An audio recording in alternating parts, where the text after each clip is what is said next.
à tous et bienvenue sur Monaco Info pour votre édition dominicale dont voici les grands titres. Nous poursuivrons notre série de reportages au Rwanda où s'est rendu le prince Albert II. À Kigali, la capitale, le prince souverain a assisté à l'inauguration de la Carlos Takam Academy où les valeurs du sport sont portées haut. Les valeurs du sport si chères à la princesse Charlène, elle a remis cette semaine le prix Socrates lors de la soirée du Ballon d'Or à Paris. Nous l'entendrons dans ce journal. Jour de vote pour les Français de Monaco qui étaient appelés aux urnes aujourd'hui pour une législative partielle à la suite de l'invalidation de la précédente élection. Le Conseil constitutionnel avait contraint le député Stéphane Vogetta à démissionner. Elles ont relevé le nouveau défi qu'elles s'étaient fixé. Les suricates de Monac sont parvenus au sommet du Mont Blanc après une ascension épique. Une expédition qui va leur permettre de reverser des fonds à Handicap International. Sylvie Bertrand et Céline Cotalorda seront nos invités. Nous découvrirons une jeune pilote prometteuse. À 11 ans, Lina est déjà une championne de kart. Et puis, avec le directeur de l'Institut audiovisuel de Monaco, Vincent Vatrican, nous évoquerons le film qui marquera l'ouverture de la nouvelle saison du cycle Tout l'art du cinéma, une journée particulière d'Ettore Scola. Et nous partons tout de suite sur le continent africain pour débuter ce journal. Le prince Albert II a poursuivi aujourd'hui sa visite au Rwanda. Il assistait au championnat du monde de cyclisme sur route auquel participait le cycliste monégasque Victor Langelotti. Ce dernier, malheureusement, a abandonné au 10e tour. Le champion du monde est Tadej Pogacar. Et hier, à Kigali toujours, le prince souverain a assisté à l'inauguration de la Carlos Takam Academy, un centre de formation pas comme les autres, porté par le boxeur franco-camerounais qui s'est souvent entraîné à Monaco. Bonsoir Émilie Rousseau, vous êtes à Kigali avec Sylvain Péroumal et vous avez pu suivre cette inauguration pleine de promesses pour la jeunesse. Oui, tout à fait. Le lancement officiel de cette académie qui ouvrira ses portes en mars 2026 est un signe fort pour le Rwanda, mais aussi pour le continent africain. C'est aussi l'engagement d'un homme, un grand champion de boxe, Carlos Takam, qui a souhaité mettre à profit son expérience pour mener un autre combat. À Kigali, les coups de gants résonnent déjà comme une promesse d'avenir. D'ici quelques mois, la capitale rwandaise sera dotée d'un centre de formation pour les jeunes Africains afin de leur donner les clés de la réussite, qu'elle soit sportive et éducative. À l'origine de ce projet, l'ancien champion du monde de boxe, Carlos Takam. C'est un rêve qui devient réalité. Il y a de cela 10 ans, j'en parlais, 5 ans, j'en parlais, je disais que oui, je viendrai en Afrique commencer une académie de sport-études et voilà qu'on a commencé la fondation aujourd'hui. Je suis très content. La Carlos Takam Academy est le fruit d'un long travail mené par la Fondation du boxeur, fondation créée en 2023 au Rwanda. La fondation a 3 piliers, l'éducation, peaceful sport and youth empowerment.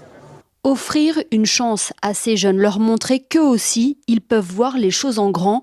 Tel est le but de cette académie qui répond au rêve d'un homme. Carlos a pensé très tôt à sa reconversion. C'était un champion, j'espère qu'il va bientôt arrêter de se battre. Et se rend compte que aider les jeunes, c'est une chose, mais avoir les moyens de les aider, c'en est une autre. Donc mon implication, c'est aider la fondation et l'académie à se structurer, afin de pouvoir bien se présenter à des investisseurs qui seraient prêts à mettre de l'argent pour le développement de la boxe en Afrique. Et pour développer la boxe en Afrique, la fondation Carlos Takam et la WBC ont dévoilé l'Ushuja Africa World Championship Title en présence de plusieurs personnalités telles que le prince Albert II, l'ancien pilote Jackie X ou l'athlète kenyan Tegla Loroupe. Cette ceinture, elle est née d'une initiative entre la Carlos Takam Foundation et la WBC, donc la Fédération internationale de boxe. Cette ceinture était une idée de Carlos qui disait bon, on n'a pas énormément de compétition sur le circuit et il faut qu'on trouve un moyen de forcer les promoteurs, les boxeurs, les organisateurs, même les gouvernements à organiser des combats ici en Afrique. Donc on a imaginé une ceinture qui permettrait d'être champion du monde, pas champion d'Afrique, champion du monde, mais qu'en Afrique. Si la pratique de la boxe est en voie de développement au Rwanda, la future ouverture de la Carlos Takam Academy tend à redonner espoir aux jeunes Africains. Un équilibre entre sport et études pour réussir au plus haut niveau, tout en participant au développement de leur continent. Voilà donc un bel exemple au Rwanda du vecteur de développement et d'éducation que peut représenter le sport, et c'est l'intime conviction de la princesse Charlène, ancienne sportive de haut niveau et qui s'investit pleinement aujourd'hui dans la promotion des belles valeurs que peut véhiculer le sport, que ce soit à travers les actions de sa fondation ou tout récemment, cette semaine, aux côtés de l'organisation Peace and Sport. La princesse était en effet à Paris pour prendre part à la traditionnelle soirée du Ballon d'Or, soirée au cours de laquelle elle a remis le prix Socrates qui récompense des footballeuses et footballeurs engagés. Justin Hadel et Jérémy Henry y assistaient pour Monaco Info. Je vous propose tout de suite d'écouter l'intervention de la princesse Charlène juste avant qu'elle ne remette ce prix au lauréat 2025. Sports are about values, passion and dedication. In Monaco, sports are highly regarded and the Principality has been elected as the World Capital of Sports in 2025. As former Olympians, the Prince and I share the vision of the exemplary and educational importance of sports. We hope that by promoting sports, the corresponding values contribute to a more balanced development of the youth. Being here tonight is honouring sports as key instruments to peace and social cohesion. The winner of the 2025 Socrates Award is the Zana Foundation.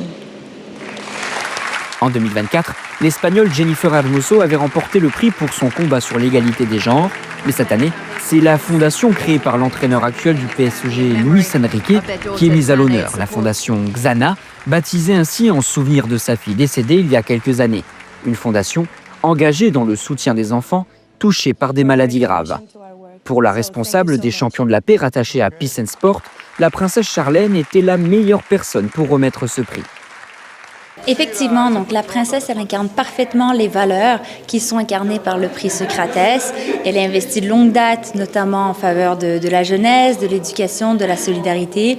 Et c'est ce qu'on cherche à transmettre, Peace and Sport, à travers ce prix Socrates, et toujours de renforcer l'impact sociétal du sport.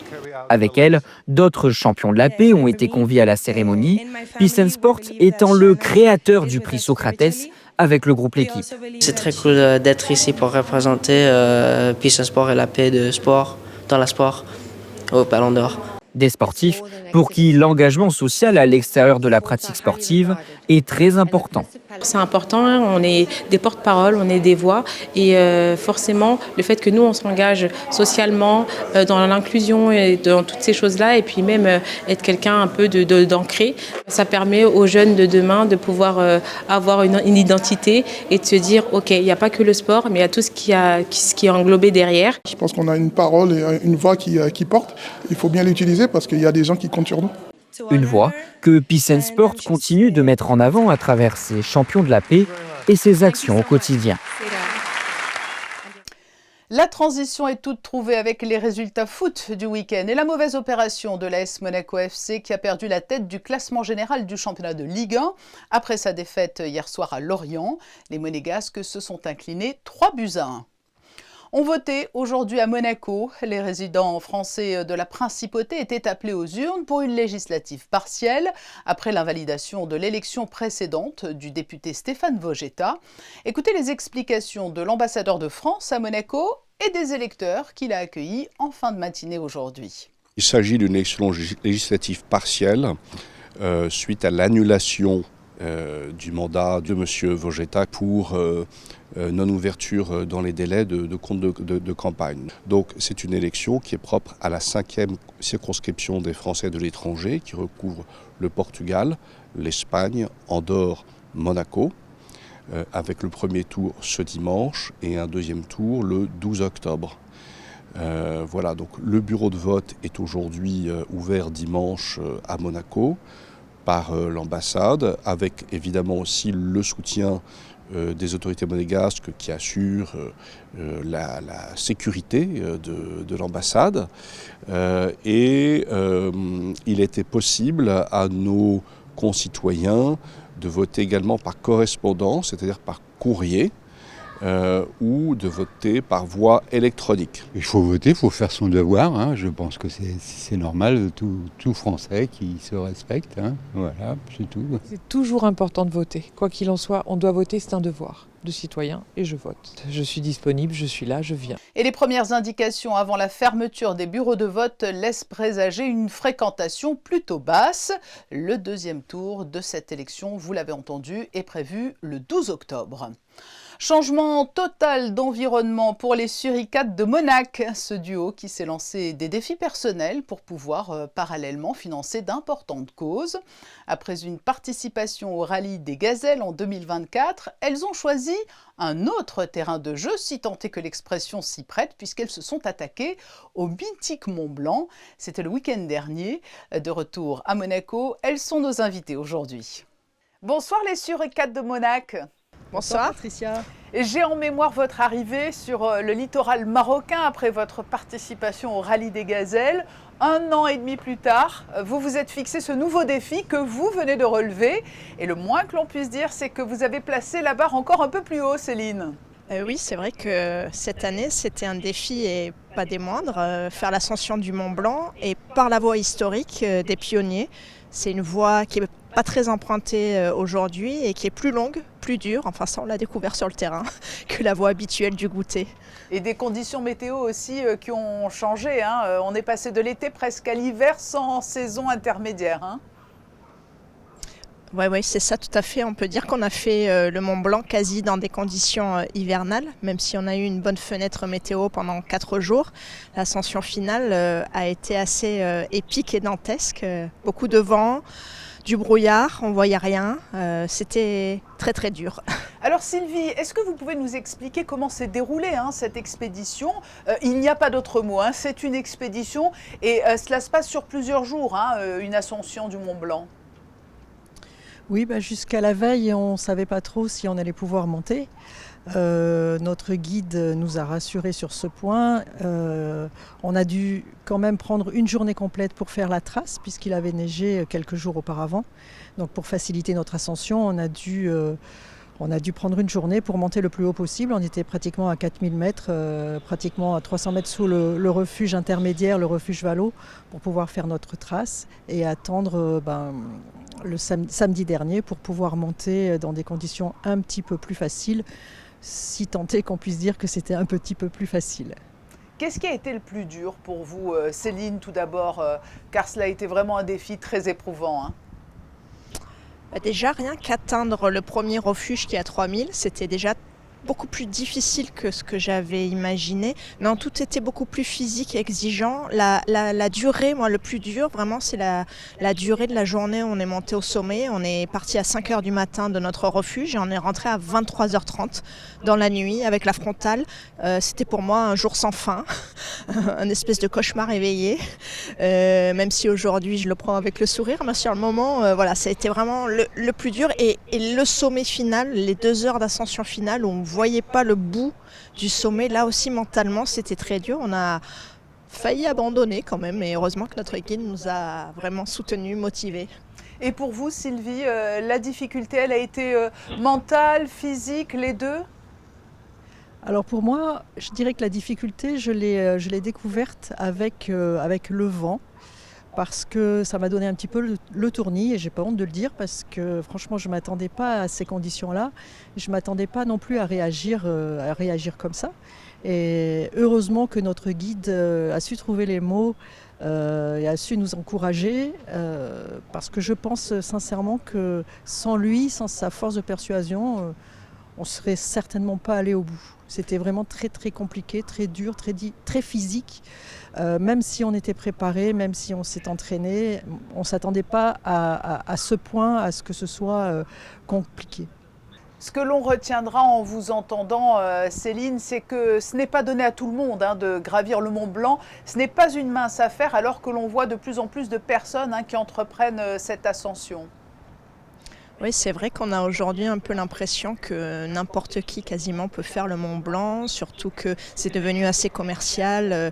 En passant par le refuge du goûter, il y a énormément de gens. On voit des files de personnes qui font l'ascension, mais ça reste quand même quelque chose d'assez exceptionnel. Et c'est vrai que nous, en plus, on l'a fait par cette voie qui est très inhabituelle. Et ça a, je pense, rajouté à notre défi, mais c'était aussi ce qu'on voulait, puisqu'on voulait marcher pour Handicap International en faveur d'une cause humanitaire. Donc ça aussi, ça nous a poussé. En tout cas, moi, ça m'a porté. Quand il y a eu des moments peut-être de découragement, je me disais, allez, tu marches aussi pour une bonne cause et pour que d'autres derrière puissent à nouveau marcher. Donc c'était aussi quand même une motivation personnelle et pour une cause qui nous dépasse quelque part. On avait cette volonté de donner ce sens-là aussi à notre ascension. Alors ma dernière question, elle sera pour Sylvie, car je crois que c'est Sylvie qui a eu l'idée de ce défi sur un terrain montagnard. L'heure est aujourd'hui certes à la récupération, on l'entend, vous avez souffert sur les pentes du Mont Blanc, mais est-ce que vous avez déjà une idée en tête pour le prochain défi que vous allez vous lancer ? Alors, le défi 2024, c'était le rallye des gazelles, c'était une idée de Céline. Le défi 2025, le Mont Blanc, c'était une idée de moi. Pour 2026, on commence à y penser, mais on ne sait pas encore trop. On a fait le désert, on a fait la neige, on verra. Eh ben, on suivra ça avec attention en tout cas. Merci et bravo les Suricates de Monac pour être venus à bout du légendaire Mont Blanc. Merci à vous. Merci. Je vous propose à présent de découvrir le portrait de Lina, une petite fille qui voue une véritable passion au sport automobile et qui compte bien un jour devenir une grande championne. Nous l'avons suivie au volant de son bolide dans le nouvel espace de loisirs de Fontvieille. C'est un reportage de Christinda Petit-Homel et Thomas Deus. Elle n'a que 11 ans, mais déjà tout d'une grande pilote de karting. C'est à l'âge de 8 ans que tout a commencé, lorsqu'une piste avait été installée sur le port Hercule. Ce fut un véritable coup de foudre. Depuis ce jour, Lina passe le plus de temps possible derrière un volant. C'était incroyable. En fait, on dirait que j'étais dans une fusée, ça allait tellement vite pour moi. Bon, j'ai commencé, j'avais 8 ans, mais c'était incroyable. Le ressenti, il était incroyable. Déjà, je suis libre quand je roule et je me sens à l'aise, je me sens bien. Enfin, je me dis, je pense plus à rien et je pense que à me concentrer et à donner tout ce que j'ai. Voilà. Mon rêve, c'est d'être pilote de Formule 1. Un talent vite remarqué. Il y a 2 ans, elle remportait le volant Jules Bianchi. Aujourd'hui, elle court dans la catégorie Mini, un univers encore largement dominé par les garçons. Mais la détermination de Lina est sans faille. Chacun a son pilotage différent. Et donc en fait, tout le monde est différent. Donc ça dépend des garçons. Pour l'instant, elle pilote sur Monaco au box 98, c'est parce que elle est à la maison. Après, elle est souvent sur des circuits, mais pas tout le temps, parce que toujours par question d'organisation et de budget. Donc on fait comme on peut. Elle s'entraîne sur des circuits en France, en Italie, dès qu'on peut, selon l'organisation qui nous permet de le faire. Donc, cette année, on a fait une préparation donc physique qu'elle s'entraîne pour préparer 2026. Cependant, elle a fait en 2023, elle a participé au volant Jules Bianchi qu'elle a gagné. Et grâce à ce volant et grâce à l'association Jules Bianchi, l'année 2024, elle a participé au championnat of the Future avec la F1 Academy où elle a représenté les mini. Reste un obstacle de taille, le coût. Alors pour l'aider à poursuivre son rêve, sa maman a choisi de s'engager à sa manière. Elle a écrit 2 livres pour enfants consacrés au karting et créé une marque de vêtements inspirée par l'énergie de sa fille. On essaie de la booster, de ne pas abandonner. Donc moi, ça m'a inspirée et j'ai créé des livres pour elle, pour partager sa passion avec les enfants. Donc il y a le grand départ de Lina qui explique sa révélation pour le monde du karting et comment découvrir le monde du karting avec les vêtements, enfin la combinaison, le karting et tous les drapeaux pour partager ça avec les tout petits. Et puis vous avez créé également une ligne de vêtements. C'est ça, exactement. Toujours pour les enfants. C'est l'univers de Lina, elle le partage. C'est Adrenalina by Racing. Adrenalina est née de Adrénaline et Lina. Donc voilà, donc on a fait d'abord pour les filles, mais comme ça plaît beaucoup, les garçons demandent aussi leur façon à eux. Donc j'essaie de faire une deuxième ligne pour les garçons. Les livres sont disponibles sur Amazon, à Carrefour, à Jouet Club ainsi qu'à Box 98. Quant aux vêtements, vous pouvez les retrouver sur le compte Instagram de Lina, Lina Salamanca 24.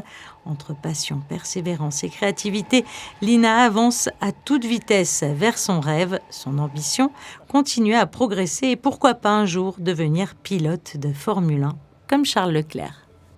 Ce mardi, la Villa Paloma accueillait le grand maître japonais Koji Hiramatsu, gardien d'un art millénaire, celui du bonsaï. Originaire de Takamatsu au Japon, une région considérée comme la terre sainte de ces arbres miniatures, il est venu transmettre son savoir à Monaco. À travers une démonstration exceptionnelle, il a aussi rappelé combien ces petits végétaux portent un grand message, celui de l'harmonie avec la nature. Devika Garanfar et Thomas Deus. À la Villa Paloma, cadre du nouveau musée national de Monaco, c'est un pain noir de Tamakatsu, symbole de force qui attire tous les regards. Armé de ciseaux et de fils de fer, Kijo Hiramatsu, un des plus grands bonsaïkas au monde, est venu montrer l'art patient qui fait la renommée de sa région depuis plus de 200 ans. 日本で平松春松園のという盆栽園で4代目になります。盆栽ってどの時代にも普遍的なものなので、その日本の古い盆栽という芸術を伝えるメッセンジャーみたいな役割なんで、変わることなく盆栽という文化を次の世代に伝えるという役目。L'événement ne se limite pas à une simple démonstration, il s'inscrit dans une démarche plus large, rapprocher la principauté de Monaco et la région de Kagawa, deux territoires différents mais unis par une même sensibilité pour la beauté et la nature. Alors en fait, le bonsaï est un domaine qui fascine beaucoup de gens et il y a beaucoup plus d'amateurs et de propriétaires de bonsaï qu'on le croit. Et c'est une façon de mettre en avant cette partie du Japon, de la culture japonaise auprès du plus grand nombre de personnes. S'occuper d'un bonsaï, effectivement, c'est très technique, mais en même temps, on peut tout à fait débuter dans le bonsaï avec des arbres faciles à entretenir. Un petit arbre qui porte un grand message, apprendre à regarder le temps différemment et à protéger ce qui nous entoure, un lien discret mais puissant entre Monaco et le Japon et une innovation à cultiver, la patience autant que la beauté. Le cycle Tout l'art du cinéma proposé par l'Institut audiovisuel de Monaco reprend. La première projection aura lieu le 3 octobre au Grimaldi Forum avec à l'affiche le film d'Ettore Scola, Une journée particulière. Vincent Vatrican et Fabien Bonilla l'évoquent avec nous. Vincent Vatrican, bonsoir. Bonsoir Fabien. On est parti pour une nouvelle saison. C'est peut-être un peu tôt pour en parler, mais qu'est-ce que l'on sait de cette nouvelle saison ? On sait qu'elle est lancée le 3 octobre au Grimaldi Forum. Ouais. Et on va laisser la surprise au public de cette soirée, puisque on évoquera avec mon complice Jacques Hermabon comment cette saison a été imaginé et conçu avec toute l'équipe de l'Institut et quelques surprises sur la composition de cette saison en effet. Et le 3 octobre prochain, il y aura la projection du film dont on parle, Une journée particulière. C'est un film de 1976 d'Ettore Scola. De quoi parle ce film ? Le film parle de cette journée particulière. Quelle est cette journée particulière ? La journée du 6 mai 1938 à Rome. Hitler vient rendre visite à Mussolini et scelle l'entente entre le régime nazi et le régime fasciste. Hitler est venu quelques jours à Rome, mais le film est centré sur cette journée bien précise à laquelle quasiment toute la population romaine va assister. Et du reste, le film démarre par la présentation d'actualités d'époque qui retrace vraies images d'époque. Cette rencontre avant qu'on soit transporté dans cet immeuble et suivre... les deux personnes qui n'ont pas assisté voilà, à cette les deux cérémonie. personnes, mais pourquoi n'assistent-elles pas à cette journée particulière? Antonietta, donc jouée par Sophia Loren, et Gabriele, jouée par Mastroianni. Elle, parce qu'elle est la femme au foyer par essence. C'est un régime qui, évidemment, le régime fasciste, qui prône évidemment la supériorité du mâle. Donc la femme doit se cantonner aux tâches domestiques, avec en plus une famille nombreuse, puisque les femmes étaient évidemment aussi et quasiment surtout là pour enfanter. Donc ce jour-là, elle s'occupe du foyer, et Gabriel, lui, n'y assiste pas pour d'autres raisons qu'on va apprendre au cours du film. Il a été viré de la station de radio, donc c'est plutôt un intellectuel, etc. Et on apprendra au cours du film pour quelles raisons. Qu'est-ce qui lui est reproché? On peut le dire ou... Oui, absolument, on peut le dire, parce que c'est pas, j'allais dire, c'est pas un suspense dans le film, même s'il faut remarquer que dans l'écriture du film, son statut, donc il est homosexuel, n'est pas donné en ces termes-là. Voilà, qui accepte mal. Voilà, mais il est qualifié de réprouvé, de personnages un peu particuliers, etc. Et puis on comprend vite de quoi il retourne. Et il faut dire que, comme beaucoup de dissidents, puisqu'ils étaient qualifiés comme ça, leur destin a été d'être expatriés en Sardaigne, dans des camps en Sardaigne. En 2 mots pour finir, pourquoi faudrait-il aller voir une journée particulière? Parce que, comme je l'ai dit, c'est longtemps invisible, et sur grand écran. Je pense que cette journée particulière, ou cette rencontre particulière, pour rappeler Sophia Loren et Marcello Mastroianni, c'est un moment réellement poignant, avec 2 acteurs au sommet de leur forme. Et ce sera pour vous une journée particulière, parce que vous allez présenter la saison au Grimaldi Forum ce jour-là. Merci beaucoup, Vincent. Merci, Fabien. 1, 2, 3. 1, 2, 3. Il genio è soltanto un asino. Sono sempre gli uomini che riempiono i libri di storia, no? Così non c'è più spazio per nessuno. E tanto meno per le donne. Antonietta Di Bene. È un bel nome. Ma l'inquilino del 6° piano è una mezza cartuccia. Un antifascista. Ma una persona così per bene non può essere un antifascista. Io non lo so che vi siete messi in testa, ma vi state sbagliando, questo è certo. Le cose le vanno bene come vanno. Ha una casa, un marito. Secondo loro dovremmo sentirci in colpa.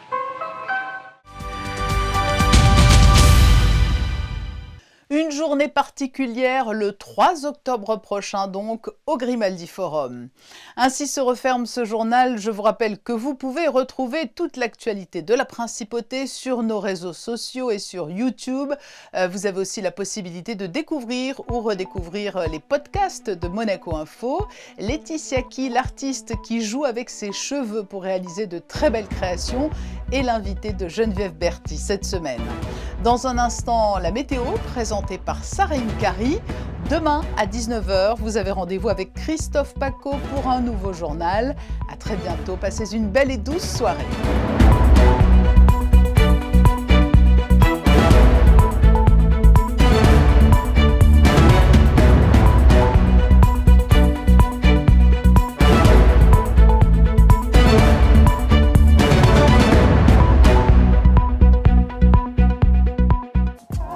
Retrouvez la météo avec Maya Bay, le restaurant référence thaï japonais de Monaco.